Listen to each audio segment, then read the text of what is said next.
Bismillahirrahmanirrahim. Assalamualaikum warahmatullahi wabarakatuh. Di sini saya akan membahas mengenai persamaan dan perbedaan sistem hukum. Mata kuliah Sosiologi Hukum. Sebelumnya, perkenalkan nama saya Hasbi Abdillah, kelas Sosiologi C semester 5. 5 sistem hukum di dunia. 1. Civil law atau hukum sipil. Yang kedua, common law. Yang ketiga, customary law atau hukum adat. Yang keempat, religious law atau hukum agama. Yang kelima, mixed law atau hukum campuran. Yang pertama, civil law atau hukum sipil merupakan hukum yang digunakan oleh negara-negara di seluruh dunia. Pada prinsipnya, hukum sipil diorganisasikan melalui otoritas legal yang tersemat melalui kode-kode tertulis. Hukum sipil ini berasal dari hukum Romawi sampai Jerman dan diterapkan di benua Eropa, Amerika Tengah, Amerika Selatan, dan beberapa benua lainnya. Yang kedua yaitu common law, merupakan hukum terikat putusan hakim untuk mengikuti dan menerapkan putusan pengadilan terdahulu, baik yang ia buat sendiri atau oleh pendahulu untuk kasus serupa. Sistem common law berasal dari Inggris dan diterapkan di banyak negara berbahasa Inggris seperti Australia, Kanada, Amerika Serikat, Wales, dan negara lainnya. Yang ketiga ada customary law atau hukum adat, merupakan hukum yang melekat di komunitas tertentu. Si lazim dari hukum adat biasanya berdasarkan hukum tak tertulis.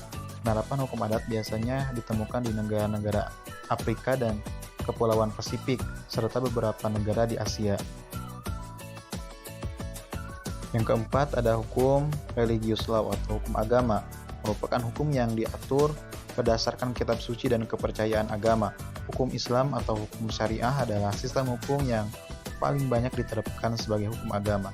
Hukum agama Islam ditemukan di beberapa benua Afrika, Timur Tengah, Asia Selatan, dan juga diterapkan di negara-negara yang mayoritas agama Islam. Yang kelima ada mixed law atau hukum campuran, merupakan hukum yang merujuk pada kombinasi elemen hukum legal yang telah dipaparkan di atas. Hukum campuran kerap ditemukan di negara bagian Lausiana dan menyesuaikannya dengan konteks masyarakat saat itu. Selanjutnya yaitu pengertian sistem hukum.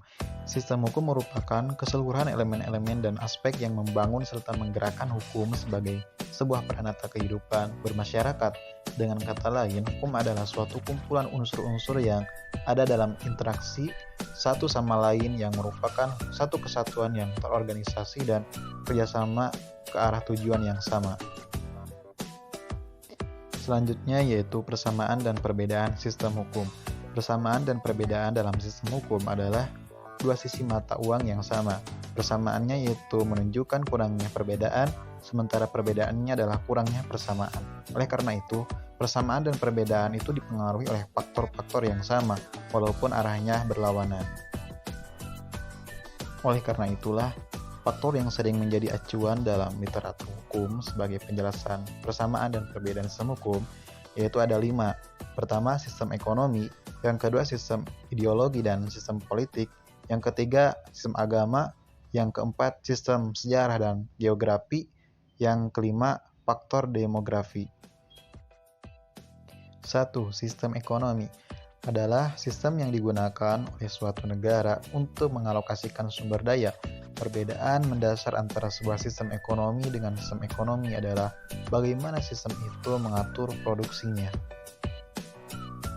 Yang kedua ada sistem ideologi dan sistem politik. Sistem hukum sangat dipengaruhi oleh sistem politik negara, khususnya dalam persoalan hukum tata negara, pidana, dan hukum tata usaha negara.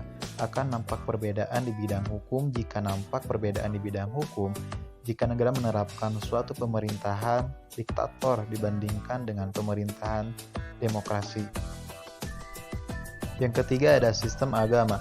Keyakinan agama dapat berperan penting bagi sistem hukum, khususnya dalam hukum keluarga, tetapi juga dalam hukum pidana.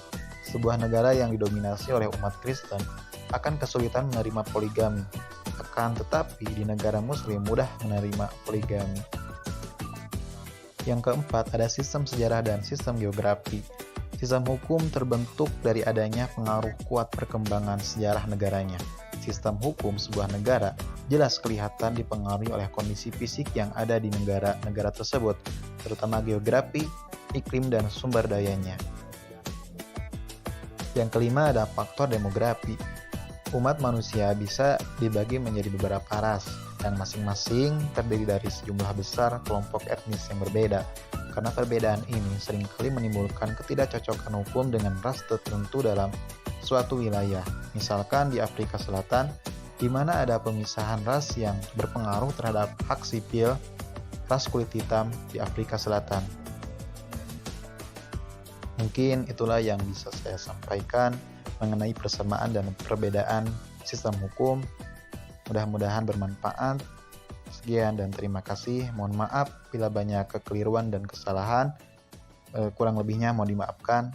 Wassalamualaikum warahmatullahi wabarakatuh.